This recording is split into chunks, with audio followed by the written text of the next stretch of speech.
Assalamu alaikum wa rahmatullahi wa barakatuh, chers frères et sœurs, imaginez un instant, un enterrement comme tant d'autres, des proches en larmes, une tombe fraîchement creusée, un dernier adieu. Mais au moment où le cercueil se referme, un détail surprend tout le monde, le défunt n'est pas parti seul. Avec lui, un objet inattendu a été placé dans la tombe, une simple télécommande. Oui, vous avez bien entendu, une télécommande, posez là comme s'il allait en avoir besoin dans l'au-delà. Mais pourquoi? Que peut bien signifier un tel geste? Est-ce une dernière volonté étrange, une plaisanterie familiale, un symbole caché ou encore une croyance insolite liée à la mort? Depuis la nuit des temps, les hommes ont toujours enterré leurs morts avec des objets, des pharaons entourés de trésors, des guerriers avec leurs armes et même des personnes ordinaires avec leurs souvenirs. Mais chaque objet raconte une histoire. Derrière la télécommande, il y a un mystère, une mémoire et une leçon à méditer. Dans cette vidéo, nous allons plonger ensemble dans cette histoire étonnante, découvrir les raisons possibles de ce choix inhabituel et surtout réfléchir à ce que cela nous apprend sur la vie, la mort et la trace que nous laissons derrière nous. Avant de commencer, pensez à liker la vidéo, à vous abonner et à activer la cloche pour ne rien manquer. Partagez cette vidéo avec vos proches car ces connaissances peuvent littéralement changer une vie. L'homme dont nous parlons aujourd'hui n'était pas une célébrité ni un personnage connu du grand public. C'était un père, un grand père, un voisin, un homme simple qui vivait une vie ordinaire, mais dont l'histoire a marqué les esprits par un détail inattendu. Il avait 72 ans lorsqu'il est décédé, après une longue maladie. Ses proches le décrivaient comme quelqu'un de calme, d'attaché à ses habitudes et à son confort. Et parmi ses habitudes, il y avait une chose presque comique. Il ne se séparait jamais de sa télécommande. Dans son salon, il avait son fauteuil préféré et à côté la fameuse télécommande posée sur l'accoudoir comme un sceptre royal. Que ce soit pour regarder les informations, ses émissions préférées ou simplement zapper entre les chaînes, elle était devenue le prolongement de sa main. Sa famille disait en riant qu'il ne dirigeait pas seulement la télévision, mais aussi une bonne partie de la maison grâce à elle. Si la télécommande disparaissait, c'était le chaos, il la cherchait avec insistance, comme si sa tranquillité dépendait de ce petit objet en plastique. Lorsqu'il tomba gravement malade, cette télécommande resta encore et toujours à ses côtés, comme un compagnon fidèle. Même à l'idée, il la gardait dans sa main, parfois sans même allumer la télévision, comme si elle représentait pour lui une forme de contrôle, un repère dans un monde qui lui échappait peu à peu. Le jour de son décès fut un moment douloureux pour sa famille. Ses enfants et petits-enfants, réunis autour de lui, voulaient lui rendre hommage à leur manière. Dans la préparation de l'enterrement, chacun proposa une façon d'accompagner ce dernier adieu. Certains pensaient à des photos de famille, d'autres à ses lunettes de lecture qu'il affectionnait. Mais un de ses fils eut une idée singulière. Et si on l'enterrait avec sa télécommande? Après tout, il ne s'en séparait jamais. Au départ, l'idée fit sourire. Puis, petit à petit, elle prit du sens. Pour ses proches, cet objet n'était pas seulement un gadget, il représentait sa personnalité, son quotidien, son petit rituel. C'était un symbole de qui il était vraiment, un détail banal qui racontait pourtant toute une vie. Ainsi, le jour de l'enterrement, après avoir soigneusement préparé son linceul et les derniers arrangements, la famille glissa discrètement la télécommande dans le cercueil. Ce geste, à la fois insolite et profondément personnel, marqua tous ceux qui étaient présents. Car dans cette télécommande, il y avait bien plus qu'un objet, il y avait le souvenir d'une homme, ses habitudes et l'amour de sa famille qui voulait l'accompagner jusque dans son dernier voyage. Le jour de l'enterrement arriva. Comme dans toutes les cérémonies, les proches étaient réunis, habillés de noir, le visage grave. Le cercueil fut placé au centre, entouré de prières et de larmes silencieuses. Mais dans cette atmosphère lourde, un détail allait surprendre plus d'une témoin. Alors que le corps était préparé pour son dernier repos, l'une des filles s'approcha discrètement avec l'objet à la main, la fameuse télécommande. D'une geste. Hésitant mais décidé, il la déposa doucement à côté de son père, glissant l'objet dans le cercueil avant qu'il ne soit scellé. Les plus proches savaient déjà que ce geste avait été convenu en famille, mais pour les autres, ce fut une révélation choquante. Un murmure parcourut alors l'assistance. Certains échangèrent des regards s'étonnés, d'autres esquissèrent un sourire nerveux, comme s'ils doutaient de ce qu'ils venaient de voir. Une télécommande, chuchotait-on parmi les voisins. Pour eux, ce geste paraissait incongru, presque déplacé, au milieu d'une cérémonie si solennelle. Mais pour la famille, il ne s'agissait pas d'une provocation ni d'une manque de respect, c'était un dernier hommage, une façon unique de raconter l'histoire d'un homme qui avait marqué leur vie par de petites habitudes quotidiennes. Le silence retomba rapidement, laissant place au recueillement. Pourtant, cette scène resta gravée dans les esprits. L'image d'une défunte accompagnée de sa télécommande semblait presque irréelle, comme sortie d'une récit symbolique ou d'une parabole moderne. Certains y virent une touche d'humour dans la douleur, d'autres un mystère profond, comme si cet objet représentait quelque chose de plus grand que ce qu'il paraissait être. Lorsque la terre recouvrit peu à peu le cercueil, une question planait encore dans l'air, suspendue entre les regards et les prières. Pourquoi avoir choisi cet objet et que voulait dire réellement ce geste? Mais alors, pourquoi une télécommande? Pourquoi choisir un objet si banal, presque insignifiant, pour accompagner un homme dans sa dernière demeure? Plusieurs interprétations émergent et chacune raconte une facette différente de cette histoire. Hypothèse 1. Un symbole de contrôle. Pour beaucoup, la télécommande représente plus qu'un simple appareil électronique. C'est un outil de pouvoir, de choix, de décision. Cet homme, qui avait fait de cet objet le prolongement de sa main, aimait sans doute garder le contrôle sur son environnement. Dans sa maison, c'était lui qui décidait de la chaîne à regarder, du volume à mettre, de l'ambiance du salon.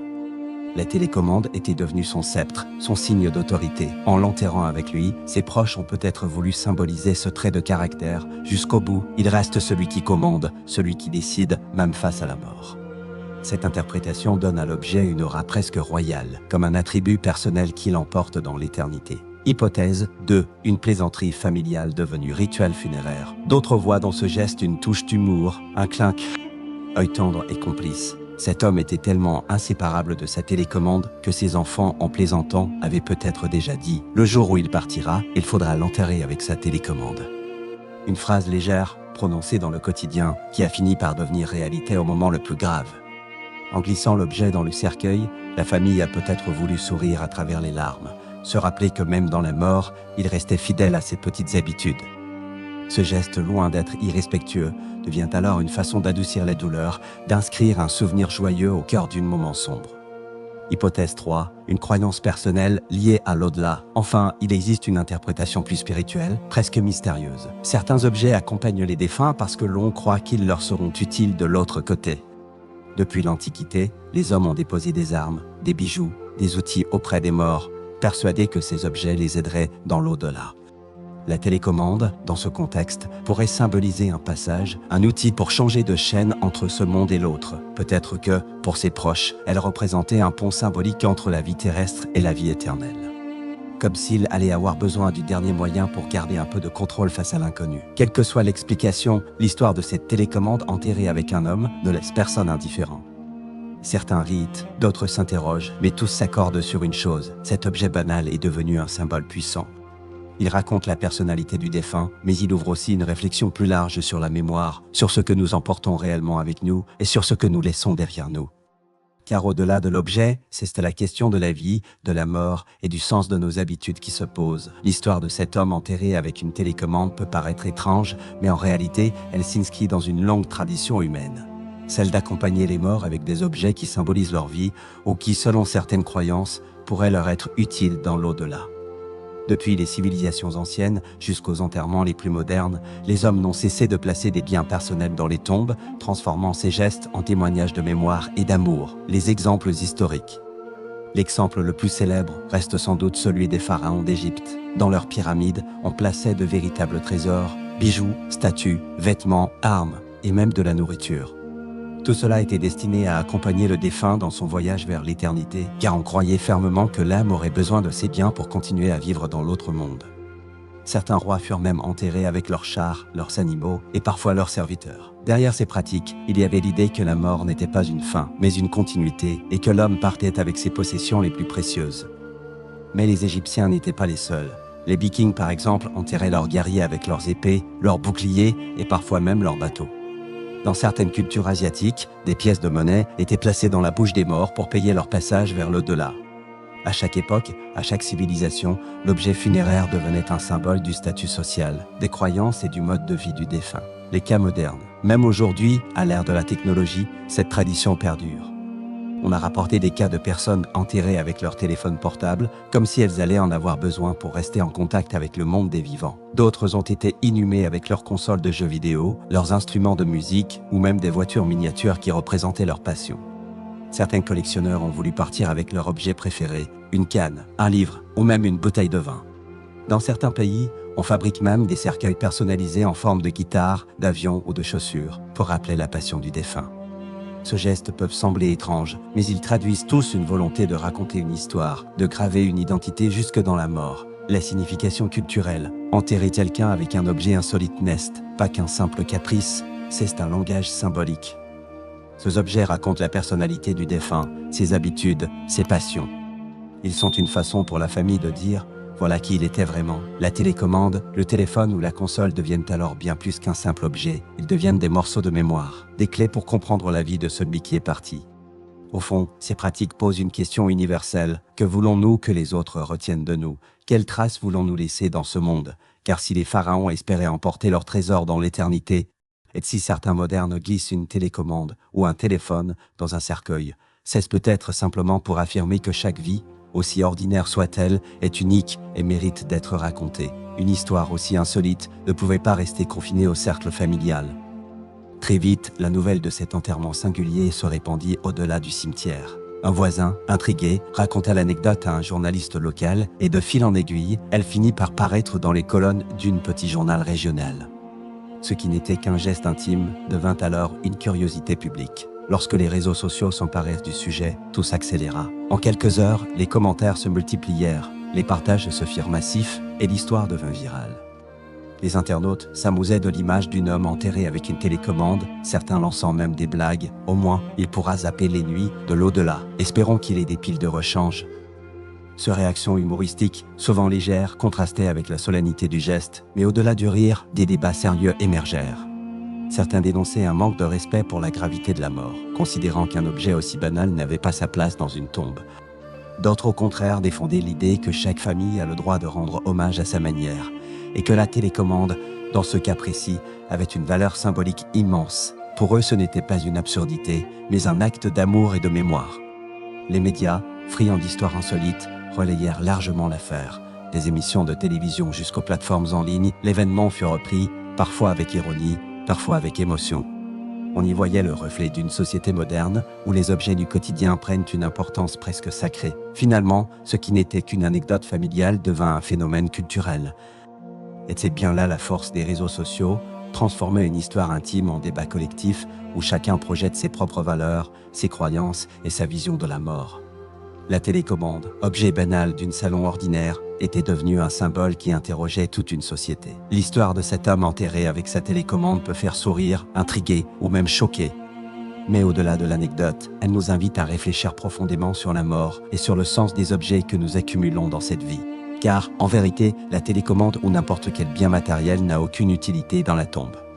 L'islam, comme beaucoup d'autres traditions spirituelles, nous rappelle avec force cette réalité incontournable. L'être humain repart de ce monde les mains vides, sauf avec ses œuvres. Le prophète Muhammad a dit « 3 choses suivent le mort, sa famille, ses biens et ses actions. 2 reviennent, et une reste avec lui, sa famille et ses biens reviennent, et ses actions restent. » Rapporté par Al-Bukhari et Muslim. Cette parole résume parfaitement l'opposition entre les illusions matérielles et la vérité de l'au-delà. Les trésors, les téléphones, les bijoux, les voitures, les télécommandes, tout cela disparaît et reste derrière nous.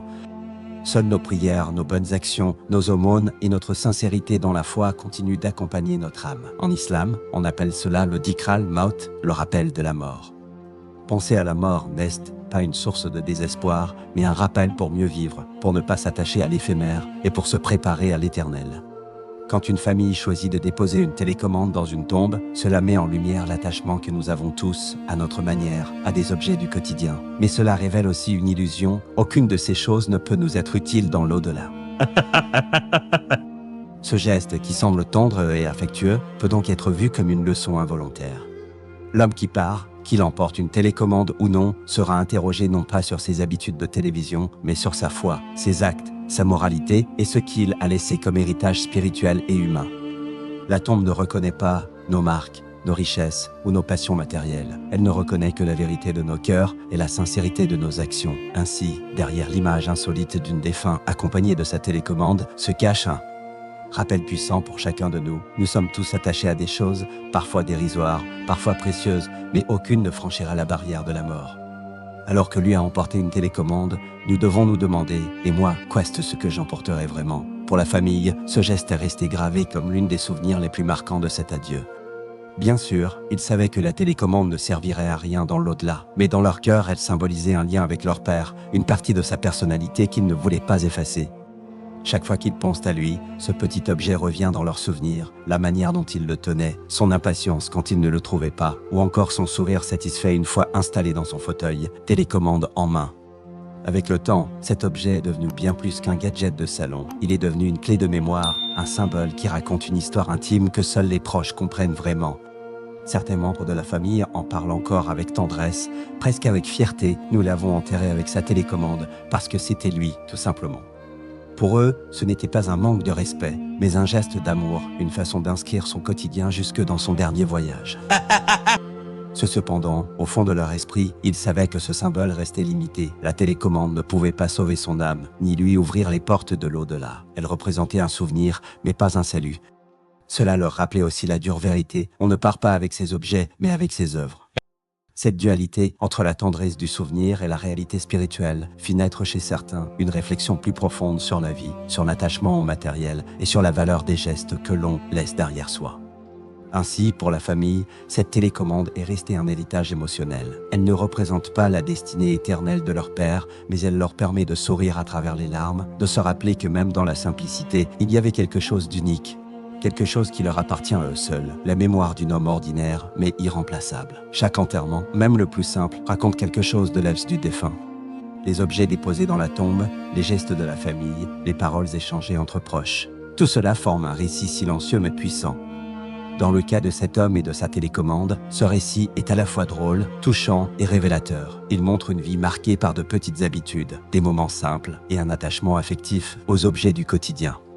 Mais il nous rappelle aussi que la mort ne fait pas de distinction. Tous, riches ou pauvres, célèbres ou inconnus, nous partons avec rien, hormis ce que nous avons semé par nos actions. Cette histoire met en lumière la fragilité de la vie. Un geste aussi banal qu'inhumer une télécommande peut provoquer un éclat de rire, un étonnement ou une réflexion profonde. Il nous rappelle que la vie est courte, que le temps passe vite et que nous avons souvent tendance à nous accrocher à des choses éphémères, possessions matérielles, routines insignifiantes ou distractions quotidiennes. Pourtant, tout cela disparaît avec nous. La seule permanence réside dans les choix que nous faisons, dans les valeurs que nous incarnons et dans l'impact que nous laissons sur ceux qui nous entourent. C'est pourquoi il est essentiel de préparer sa fin, non pas en accumulant des objets ou des biens matériels, mais en cultivant des actions qui ont du sens. Des gestes de bonté, des paroles sincères, des prières, des actes de générosité et de compassion, voilà ce qui traverse le temps et ce qui accompagne réellement l'âme. La télécommande de cet homme, si amusante soit-elle, ne peut rivaliser avec le poids spirituel de ses actions. Elle devient un symbole d'affection et de souvenir, mais elle n'offre aucun salut. Au final, cette anecdote insolite nous invite à réfléchir sur notre propre vie. Que faisons-nous de nos journées? Quels liens cultivons-nous? Et comment voulons-nous être rappelés après notre départ? Car ce n'est pas ce que nous possédons qui définit notre passage sur Terre, mais ce que nous semons autour de nous, dans le cœur des autres et dans le bien que nous laissons derrière nous. Ainsi se termine l'histoire de cet homme enterré avec sa télécommande, un geste qui a surpris, amusé, intrigué et même ému ceux qui en ont entendu parler. À travers ce simple objet, nous avons exploré plusieurs dimensions, la personnalité du défunt, son attachement à ses habitudes quotidiennes, l'humour tendre de sa famille et même les croyances liées à l'au-delà. Mais au-delà de cette anecdote insolite, une vérité universelle se dessine. La mort ne se laisse pas impressionner par nos possessions matérielles. Chaque lecture de cette histoire révèle quelque chose de différent. Pour certains, c'est un sourire au coin des lèvres, un souvenir tendre d'un homme attaché à ses routines. Pour d'autres, c'est un rappel sérieux de la fragilité de la vie et de l'importance de réfléchir à ce que nous laissons derrière nous. Pour ceux qui voient la dimension spirituelle, cet objet met en lumière l'opposition entre le monde éphémère et la réalité de l'au-delà. Les biens matériels sont temporaires, seuls nos actes, nos œuvres et notre foi continuent. Alors face à ce récit, une question essentielle se pose à chacun de nous. Que prendrons-nous vraiment dans la tombe? La télécommande, le téléphone ou le bijou ne franchiront jamais la barrière de la mort. Ce qui nous accompagne, ce sont nos actions, notre sincérité, notre bonté, notre amour et notre contribution au bien autour de nous. Chaque geste de générosité, chaque parole de soutien, chaque souvenir positif que nous laissons aux autres est ce qui continue de vivre après notre départ. En fin de compte, cette histoire insolite est bien plus qu'un simple fait divers. C'est un miroir pour nos vies. Elle nous invite à sourire de la vie et de ses petites absurdités, à chérir nos proches, mais aussi à orienter notre existence vers l'essentiel. car ce n'est pas ce que nous possédons, mais ce que nous semons dans les cœurs et dans l'âme des autres qui donnera véritablement sens à notre passage sur Terre. Ainsi, souvenons-nous toujours, les objets restent derrière nous, les souvenirs et les bonnes actions nous suivent. Et c'est là, peut-être, le plus beau message que nous puissions emporter de cette histoire étrange mais profondément humaine. Si tu as aimé cette vidéo et que tu veux en apprendre plus sur les bonnes manières de communiquer avec respect et bienveillance, alors like cette vidéo pour soutenir le message. Abonne-toi pour ne pas rater les prochaines vidéos. Partage cette vidéo avec tes proches pour qu'ensemble, nous puissions répondre plus de bienveillance. Merci d'avoir regardé jusqu'au bout. Dis-moi en commentaire quelles questions t'as déjà mis mal à l'aise et comment tu aimerais que les gens communiquent avec toi. À très bientôt pour une nouvelle vidéo. Abonnez-vous à notre chaîne pour plus de contenu inspirant et partagez ce message avec ceux que vous aimez. Ensemble, vivons pleinement et partons en paix.